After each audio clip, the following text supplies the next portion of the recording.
নমস্কার বন্ধুরা, চলে এসেছি আবারও একটা রেসিপি নিয়ে। আজ আমি আপনার সাথে শেয়ার করব দারুণ স্বাদের হোয়াইট গ্রেভি মাটন।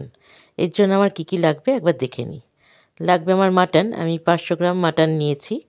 নিয়েছি টক দই, আর নিয়েছি চালমগজ, কাজু বাদাম, পোস্ত বাটা, আর আছে পেঁয়াজ, আদা, রসুন, কাঁচা লঙ্কা, আর নিয়েছি কিছু গোটা মশলা।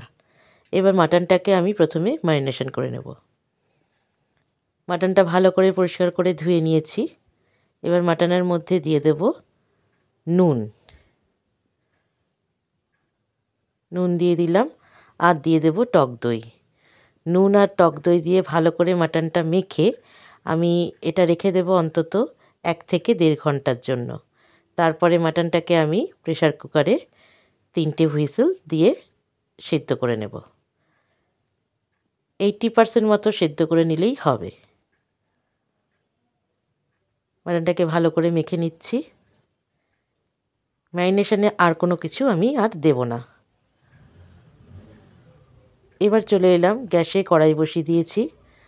কড়াইতে আমি দিয়ে দিচ্ছি প্রথমে 4টে লবঙ্গ, দারচিনি, এলাচ, দিয়ে দিচ্ছি গোলমরিচ, জয়িত্রী, জায়ফল, আর দিয়ে দেব কাবাব চিনি। এগুলো একটু হালকা করে আমি রোস্ট করে নেব। আঁচটা খুব কমে রাখতে হবে, নাহলে মশলাগুলো পুড়ে যেতে পারে। রোস্ট করা হয়ে গেছে, এখন এগুলোকে আমি নামিয়ে ঠান্ডা করে গুঁড়ো করে নেব। এবার এই কড়াইতে আমি দিয়ে দেব জল। 1.5 কাপ মতো জল দিলাম। এখন এতে দিয়ে দেব পেঁয়াজ, আর দিয়ে দেব কাঁচা লঙ্কা, দিয়ে দেব রসুন আর আদা। পেঁয়াজ, আদা, রসুন, কাঁচা লঙ্কাটা আমি সেদ্ধ করে নেব। আমি ঢাকা দিয়ে এগুলোকে সেদ্ধ করে নেব। ঢাকা দিয়ে দিলাম। দেখুন পেঁয়াজ, আদা, রসুন, কাঁচা লঙ্কা সবই সেদ্ধ হয়ে গেছে, জলটাও অনেকটা শুকিয়ে গেছে। এই অবস্থায় আমি এটা নামিয়ে ঠান্ডা করে মিক্সিতে পেস্ট করে নেব। তো মিক্সিতে পেস্ট করে নিয়ে আসছি আমি। এবার ওই একই কড়াইতে তেল গরম করে নিয়েছি, আমি সাদা তেলে রান্নাটা করব। তেল গরম করে ফোড়নে দিয়ে দিলাম জিরে, তেজপাতা, আর একটা শুকনো লঙ্কা। ফোড়নটা ভালো করে করে নিচ্ছি।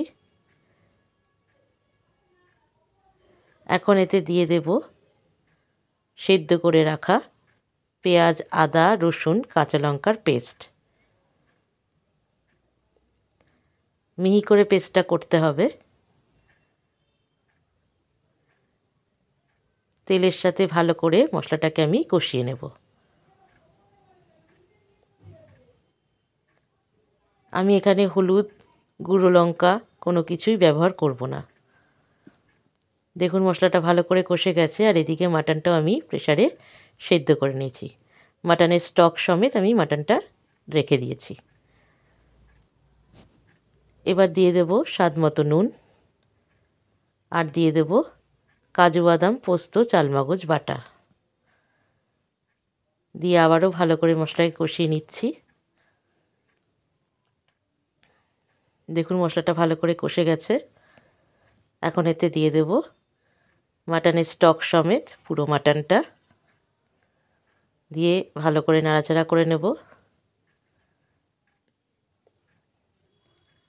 এবার ঢাকা দিয়ে খুব কম আঁচে 20 থেকে 25 মিনিট আমি রান্না করে নেব। 20 থেকে 25 মিনিট পর ফিরে এলাম। দেখুন গ্রেভিটা অনেকটা ঘন হয়ে এসছে, মাটনটা পুরো সেদ্ধও হয়ে গেছে। এখন এতে আমি দিয়ে দেব বানিয়ে রাখা মশলা। 1 চামচ মতো মশলাটা আমি দিয়ে দেবো এতে,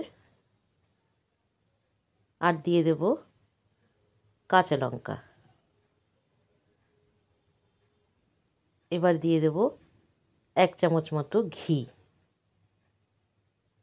ঘিটা অবশ্যই দেওয়ার চেষ্টা করবেন বন্ধুরা। ঘি দিলে এই রান্নার স্বাদ এবং গন্ধ দুটোই কিন্তু অসাধারণ হয়। এবার ভালো করে সব কিছু একসাথে নাড়াচাড়া করে ঢাকা দিয়ে কিছুক্ষণ সময় রেখে এটা গরম গরম পরিবেশন করব। ভাত, রুটি, পরোটা, পোলাও, ফ্রাইড রাইস, নান সব কিছুর সাথেই এটা খেতে পারবেন। এই রান্নাটা যদি ভালো লেগে থাকে বাড়িতে অবশ্যই ট্রাই করবেন এবং আমাকে একটা লাইক, শেয়ার, কমেন্ট আর একটা ফলো করতে ভুলবেন না বন্ধুরা। ভালো থাকবেন, সুস্থ থাকবেন। দেখা হচ্ছে পরের একটা ভিডিওয়। ততক্ষণের জন্য ধন্যবাদ।